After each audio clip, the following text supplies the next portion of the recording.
ข้อนี้เนาะพยายามให้มันเชิงคู่อะแต่ว่าจะเป็นเชิงคู่หรือเป็นอะไรก็แล้วแต่เราพยายามวาดกราฟก่อนกราฟแรกคือกราฟนี้กราฟนี้คือกราฟวงกลมเนาะเราจะรูปแบบเป็น y กำลังเท่ากับลบ 6 x กำลังสองลบ4 x เนาะลบบวก2กำลังสองลบ2กำลังสองเลยปิดได้ y กำลังสอง x ลบ2ยกกำลังสองกับลบ4จ่ายลบเข้าไปจะได้ว่าลบ x ลบ2ยกกำลังสองบวก4เนาะย้ายข้างมาเป็น y กำลังสองบวก x ลบ2ยกกำลังสองเท่ากับ4เพราะฉะนั้น sk ของเรามีค่าเป็น2 กับ 0และสมีของเรามีค่าเป็น2เนาะเราก็วางไว้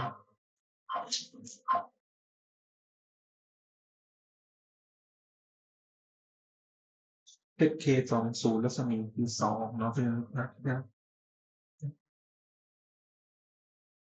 ใช่ไหมแล้วก็เชื่อมตรง x เท่ากับ c เนาะอันนี้คือจุด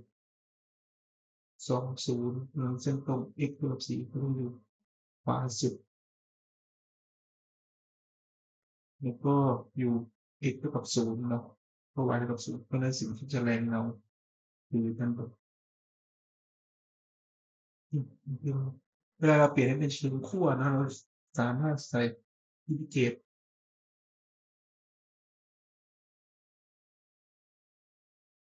ต2 ตัวเนาะอินทิเกรตของ z เราคืออะไร z เราคือ4ส่วนด้วย x แปรรูท x กำลังสองบวก y กำลังสองถ้าเปลี่ยนเป็นเชิงขั้วเนาะเราเพิ่ม r เข้ามาตัวหนึงแล้วก็มี r มีเซต้าเนาะเราเปลี่ยนทุกอย่างให้เป็น r กับเซต้าเลยมันเป็น4ส่วนด้วย square root r กำลังสองคูณ r มี r ดีเซต้าเนาะทีนี้มาดูขอบเขตเนาะขอบเขตทำยังไงขอบเขต r เริ่มจากจุด00เสมอลากผ่านจุดที่มันแรงเงามันจะเป็นกราฟนี้เราก็ไปแปลงกราฟนี้เนาะให้เป็น r ให้ได้เนาะเราแปลงจาก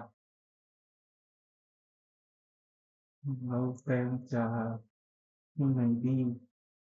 ไม่เด็กโจทย์เลยก็ได้เนาะไม่อยู่โจทย์เลยก็ได้เราจะได้ว่าอะไร y กำลังสองบวก x กำลังสองมีค่าเท่ากับ4 x เนาะ y กำลังสอง x กำลังสองคือ r กำลังสอง4 x ของเรามันคือ r cos เซต้าเนาะย้าย r มาหารเพราะฉะนั้น r เดียวเท่ากับ4 cos เซต้าเนาะข้อสอบเขตก็คือ0 1 4 cos เซต้าเนาะทีนี้เนาะเซต้าของเราเนาะเซต้าของเราได้เท่าไหร่ก็คือจากแทน x เนาะกวาดมาตรงนี้ถึง คอลัมน์ที่1เนาะก็คือ π ส่วน2แล้วก็คือ0ถึง π ส่วน2เนาะนี้ต่อมาก็อินทิเกรตง่ายๆก็ไม่มีอะไรมากวันนี้ r ตัด r ทิ้งเพราะฉะนั้นอินทิเกรตแรกมันจะได้ว่า0ถึง π ส่วน2เนาะมันคือ 4r ตั้งแต่4 cos เซต้า0มาหาเซต้ามันจะได้อินทิเกรต0ถึง π ส่วน24คูณ4 cos เซต้าเนาะดูเซต้าหน้า16อินทิเกรต cos เซต้าดูเซต้าเนาะศูนย์หน้า22อินทิเกรต cos ได้ sin เนาะ sin เซต้าเมื่อ sin ส่วน2ก็คือ0เนาะมันได้16ของ sin sin ส่วน2ลบ sin 0เนาะมันได้16